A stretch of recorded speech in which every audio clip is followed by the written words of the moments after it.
How much should a new HVAC system actually cost? The honest answer is, it's probably not what you think. One of the biggest mistakes homeowners make is comparing HVAC systems based only on price. The truth is, two estimates can look very similar on paper, but the quality of the installation can be completely different. The equipment is only one part of the investment.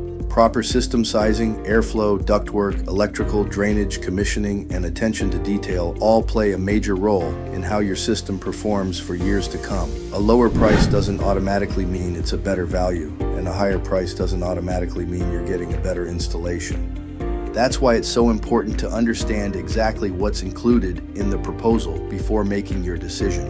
When we design and install a new comfort system, our focus is on doing the job correctly, not cutting corners. Because a quality installation protects your comfort, your investment, and the long-term reliability of your HVAC system.